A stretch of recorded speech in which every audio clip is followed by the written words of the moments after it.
essa crise sem fim do Vasco da Gama. Boa noite a você.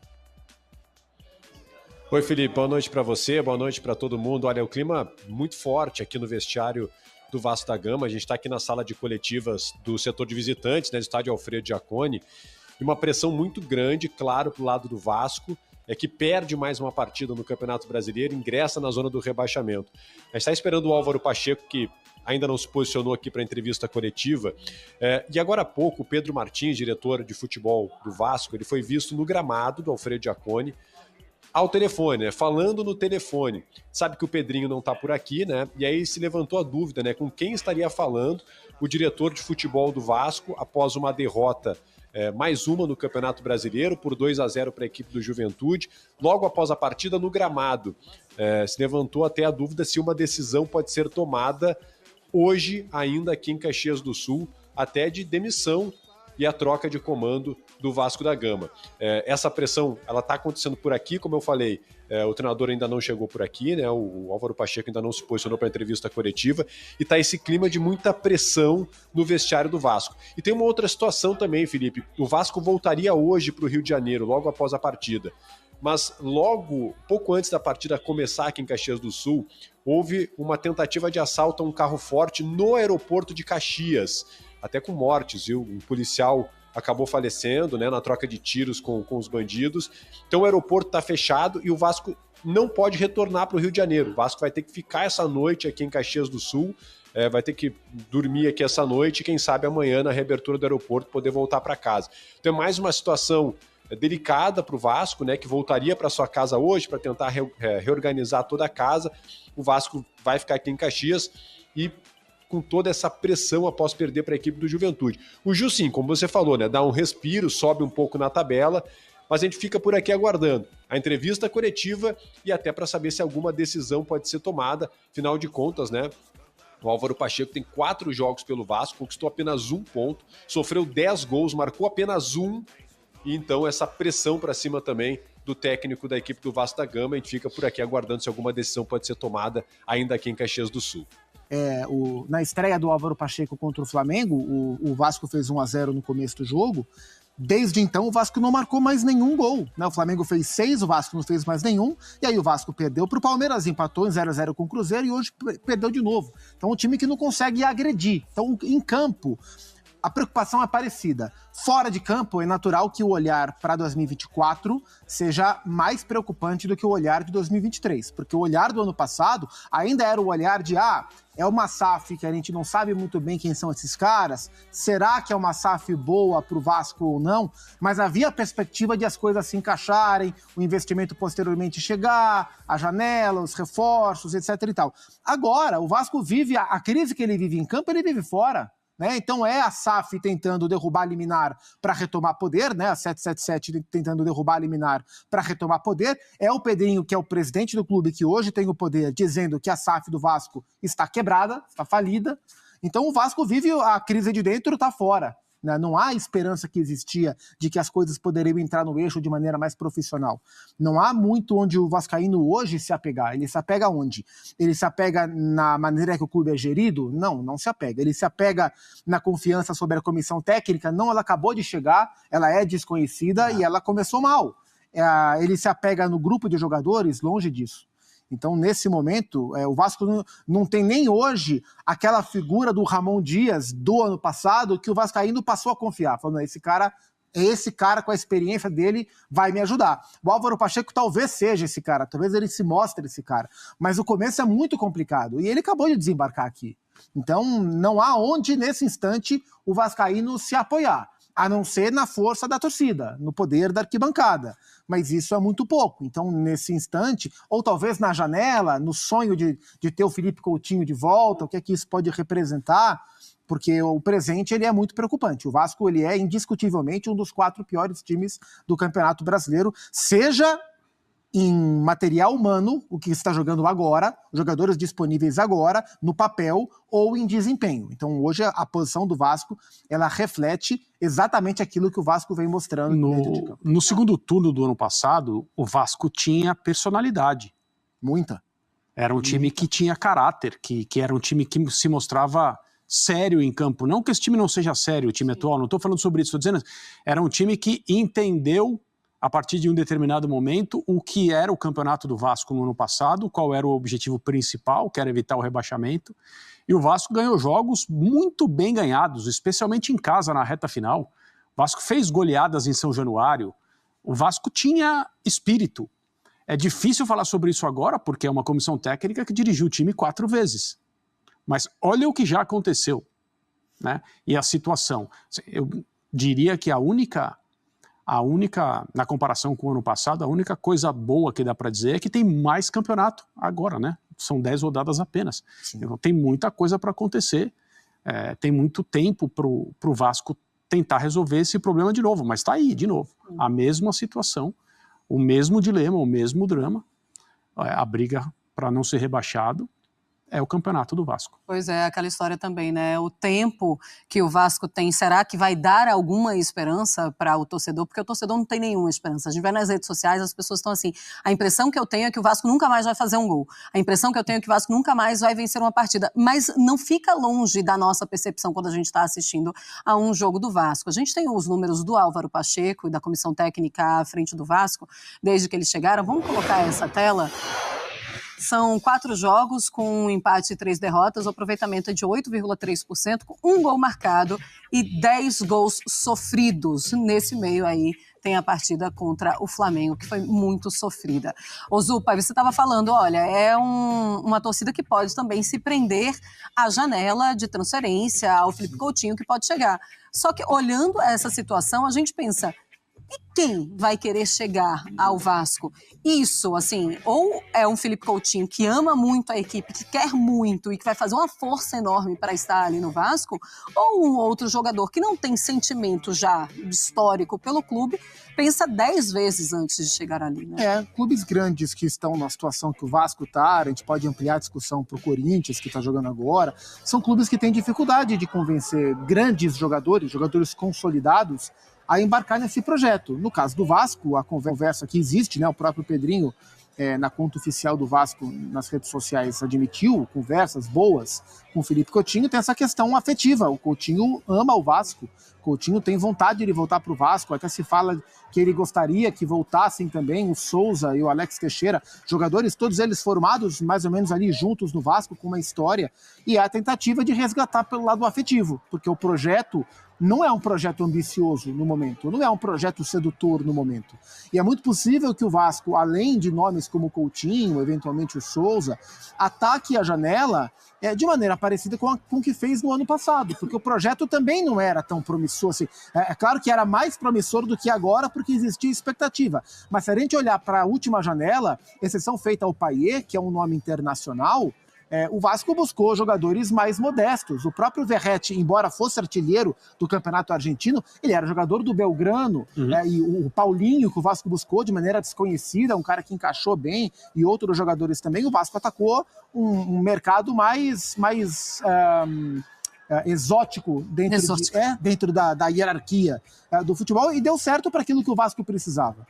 Porque, de fato, hoje não basta dizer é o Vasco, um clube de camisa, com uma torcida enorme, maravilhosa e apaixonada, que tudo isso é verdade, porque isso só não convence os grandes jogadores, dados os outros bons projetos que existem no futebol brasileiro. A concorrência para os clubes grandes que se apoiam na sua grandeza e na sua torcida para convencer grandes jogadores, a concorrência está pesada, porque existem outros grandes times com projetos muito mais sólidos e existem times menores com projetos mais sólidos também. Então é uma tarefa árdua para o Vasco encontrar, além dos que amam o clube, como é o Coutinho, outros grandes jogadores que caibam no bolso e que possam reforçar o Vasco para que o time não sofra o que sofreu na última temporada. Ô, André, a gente tem uma tela, a gente já viu os gols e tudo mais, estamos vendo aí novamente os gols do Juventude no 2-0. A gente tem uma tela que mostra um pouco do desempenho do Vasco da Gama, para continuar falando desse momento problemático dentro e fora de campo. Nos últimos anos, né, de Série A, né, os primeiros 10 jogos do Vasco nas 5 últimas participações do clube no Brasileirão. Eu tinha engraçado, puxando de memória, eu imaginava o ano passado, do ponto de vista de pontuação, até pior. Assim, porque o Vasco chegou a uma hora, que foi um pouquinho mais para frente no primeiro turno, né, a tá mais no buraco até do que tá hoje. mas um aproveitamento muito parecido, 23,3 nessa temporada, 20 no ano passado, terminou em 15º, conseguiu se salvar, em 20, 19 e 18, ele tinha 56,7%, 30%, 50%, respectivamente, lembrando que em 20 ele caiu, ele foi 17º, nos outros 2 anos ele conseguiu se salvar. André, eu queria que você falasse um pouquinho, até pegando esse gancho da pergunta da Marcela para o Zupac, de reforço, de quem vai olhando esse ano, porque antes com o SAF, uma possibilidade de curva de ascensão, você fala, a coisa não está boa, mas eu acredito na melhora. Acho que hoje é muito difícil acreditar nessa melhora. Vendo o Pedrinho falar ontem, a gente aqui no estúdio colocou no ar trechos da entrevista dele ontem, ele parece muito empenhado mesmo em fazer todos os esforços possíveis em nome do Vasco para que o Felipe Coutinho seja contratado. E o Coutinho volte. É uma contratação, além de tudo, é uma contratação sentimental, tem esse papel também. E eu não digo sentimental no sentido de ser um erro cometido por um clube ao trazer um jogador simbólico, mas que no final não vai resolver nada. Não é isso que eu estou dizendo, porque isso também é querer prever o futuro, né? Eu digo que é sentimental porque ela tem um significado além do técnico, se for concretizada, se o Coutinho vier realmente jogar no Vasco. Então o Pedrinho, que é o presidente do Vasco, disse que o Coutinho quer jogar no Vasco, que o Coutinho está deixando um monte de coisa sobre a mesa que ele poderia ter em outros lugares para que seja possível, viável a contratação dele para voltar para o Vasco, e ele, Pedrinho, está fazendo tudo o que está ao alcance dele. Aí é óbvio que deve ser, ele deve estar falando de uma operação financeira para poder remunerar o Felipe Coutinho, porque o Coutinho não vem jogar aqui no Brasil de graça, porque ele pode fazer outras escolhas. De qualquer maneira, é um jogador. Então, esquece a coisa sentimental. Nós estamos falando de um jogador. Então, se o Coutinho vier, ele faz diferença no time do Vasco? Óbvio. Claro, ele faria diferença jogando com a sua parte física em dia, rendendo em qualquer time. É o Coutinho, jogador de Copa do Mundo, seleção brasileira, carreira internacional. A gente não sabe se isso vai acontecer. Mas a motivação que um jogador como ele tem para que seja assim, para que as coisas deem certo, ela é muito grande, porque ele não só está voltando para o país dele, como ele está voltando para o clube que ele tem dentro do seu coração e que vive um momento extremamente delicado na temporada. Então são várias camadas de complexidade que tem nessa volta. De novo, é um jogador só. Para que o time atual do Vasco jogue de modo a dar ao seu torcedor esperança de não viver como no ano passado e nesses anos que a gente mostrou aí, até as últimas rodadas, no caso do ano passado, o último jogo, final do último jogo, o desespero do rebaixamento, é uma situação que pede mais jogadores do que um, mesmo que esse um seja um cara tão capaz do ponto de vista do seu potencial técnico, que é o Felipe Coutinho. Mas não tem outra forma. E é muito complicada essa situação, porque ou o Vasco contrata jogadores e melhora o seu time, ou talvez não dê para escapar nesse ano. O caminho é muito árduo com o que o Vasco tem tecnicamente, o material técnico que o Vasco tem hoje. E pra gente ter noção... falava milagre no ano passado, né, Zupa? E mais uma vez essa história se repetindo agora. Né? Não dá para usar o termo milagre agora, porque o campeonato está no começo, né? Mas se as coisas não mudarem, a narrativa vai ser muito próxima. E o campeonato ele é muito difícil. Não sei se alguma coisa mudou, mas a hora que a gente estava para entrar no ar, tem o Vitória, que é o último colocado. Do Vitória para cima tinha Fluminense, Grêmio, Corinthians e Vasco. São os grandes times do Brasil, estão todos ali embaixo, sabe? Então é um campeonato bastante complicado. Zupa, só uma coisa, nesse momento o Vasco está fora porque o Corinthians levou um gol. É isso, Corinthians, Grêmio, Fluminense e o Vitória... também levou, o Fluminense está perdendo. É isso, então são esses os 4 times piores do campeonato. Mas é ali, né? O que a gente quer, assim, a ideia, o contexto da coisa é todo mundo ali na parte de baixo da tabela.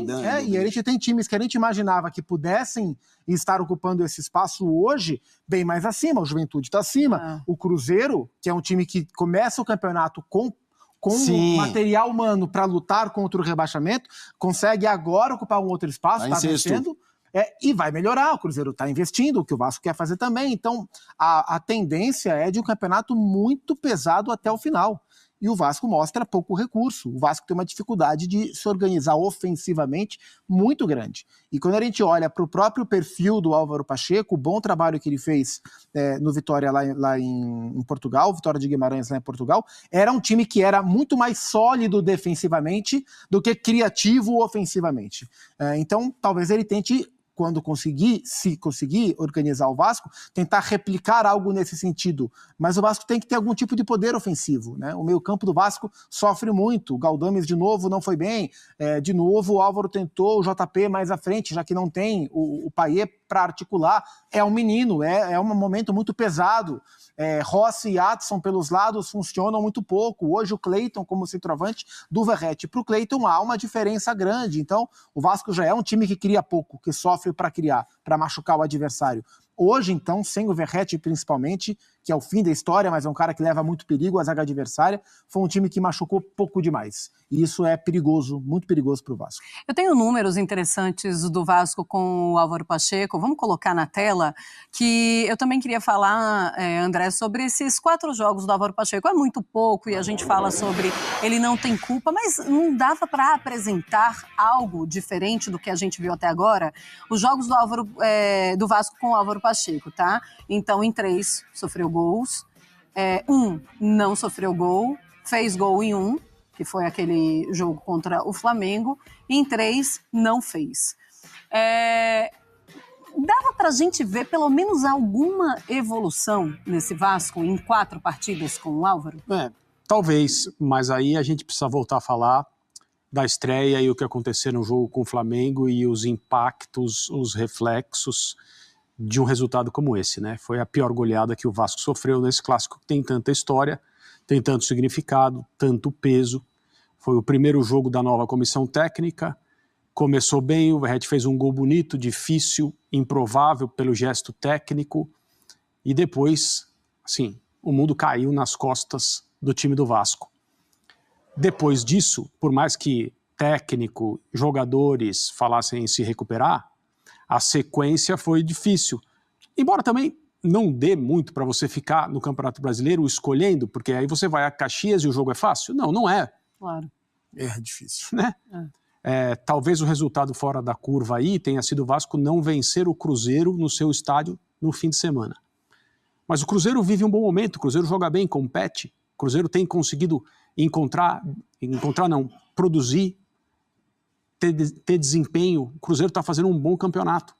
Se você fizer uma comparação de elencos do Cruzeiro com o Vasco, talvez você até veja uma coisa meio equilibrada do ponto de vista teórico, né? Mas você vê os dois times jogando e é muito diferente. Então, Allianz, Palmeiras, você em boa fase, em fase ruim, em fase mais ou menos, você tem um problema muito sério para resolver e é uma derrota normal. Aí sim, São Januário contra o Cruzeiro, o Vasco não conseguiu vencer, mas também não perdeu. Provavelmente saiu daquele jogo, embora a torcida tenha protestado, os entornos ali de São Januário tenham vivido problemas de novo, de ameaça, violência, polícia trabalhando, aquela coisa. Mas hoje, de novo, o Vasco sucumbiu. Juventude foi melhor que o Vasco, Juventude mereceu vencer, o resultado não é diferente do que o jogo mostrou, mesmo um gol saindo dessa maneira meio estranha, batendo na cara do goleiro e entrar quase no último lance do jogo, mas nada anormal aconteceu hoje em Caxias. O Juventude mereceu vencer por 2-0. E administrar essa goleada que o Vasco sofreu no Maracanã não deve estar sendo fácil, do ponto de vista da confiança dos jogadores, uma coisa se avolumando de resultados ruins, frustração, pressão interna, briga do clube associativo com a SAF, nenhuma perspectiva, hoje muitos desfalques, sabe? Às vezes o Vasco quer respirar e não consegue. Sim. E o próximo jogo é o São Paulo, no Rio. Mas é o São Paulo que vem de derrota e que é um time inquestionavelmente superior ao Vasco em material humano e em momento também. O Vasco é o impotente do Brasileirão, estéril e inofensivo. Não à toa, tem a pior defesa do campeonato e só não tem o pior ataque porque Inter e Grêmio jogaram menos partidas. Possivelmente, quando igualarem essa marca, o Vasco terá o pior ataque do campeonato. Afinal, já tem a pior média de finalizações certas da competição, menos de 4 por jogo. Aliás, é até difícil lembrar de 4 finalizações do Vasco em uma partida no gol.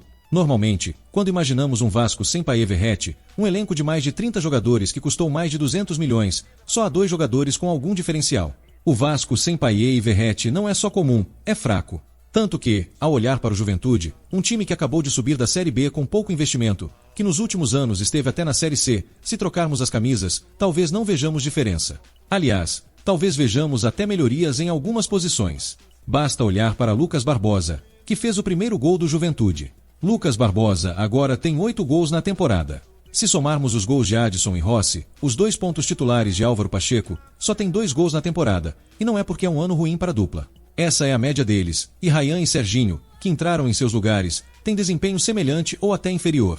Quem chega um pouco mais perto de ser eficiente ofensivamente é David, que vinha sendo titular e perdeu a titularidade, inclusive sendo o último a entrar em campo para tentar algo no fim. Se até ele está distante, imagine os outros jogadores. Eu não vejo possibilidade para o Vasco escapar do rebaixamento. Além de ser um time ruim, é apático, sem vontade, anêmico, sem sangue e preguiçoso. Já entra em campo derrotado. Olhando para a cara de cada um deles, vê-se um time derrotado. Só se salvam 2 jogadores, o goleiro e o atacante. Eu tenho pena do Verratti. Mesmo sem jogar hoje, pensei em como ele consegue marcar gols jogando com esse time. A diferença é clara entre ele e Cleiton, um jogador que custou uma fortuna ao Vasco. Quem paga 16 milhões por um jogador do Casa Pia de Portugal? Nem se Cristiano Ronaldo jogasse lá, o Real Madrid pagaria isso. Mas sempre há um otário no futebol, e dessa vez foi o Vasco. A contratação de Cleiton foi esquisita, e ele não tem condições de jogar no Vasco, assim como Matheus Cocão. Durante o jogo, ele marcou o adversário com os olhos, sem qualquer esforço. Cocão, reserva do Náutico, não tem condições de vestir a camisa do Vasco. Isso já mostra o nível baixíssimo do elenco. Patético é a palavra que define.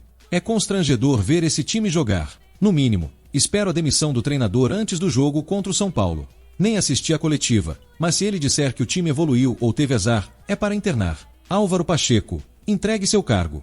A culpa não é toda sua, mas você não conhece o elenco nem o futebol brasileiro. O Vasco precisa de um choque de ordem urgente, de um treinador que conheça o futebol brasileiro e os jogadores do Vasco. Não dá para ter um técnico que acha Galdames fantástico.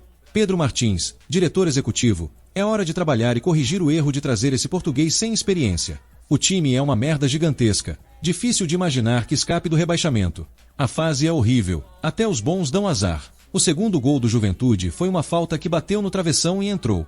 Vitor Luiz, que estava se dedicando, foi expulso. Quando o time é ruim, tudo dá errado. Com esse treinador e elenco, não vejo o Vasco ganhando de ninguém. Pedro Martins precisa mudar tudo, afastar jogadores, mudar a comissão técnica, dar um choque de ordem. Parece que os jogadores entram em campo com preguiça. O elenco é o mesmo do início do ano, mas agora nem correm. Tem que mudar tudo. Afasta jogador, contrata, faz alguma coisa. Senão o Vasco será rebaixado. Eu já não aguento. Estou de saco cheio dessa merda toda.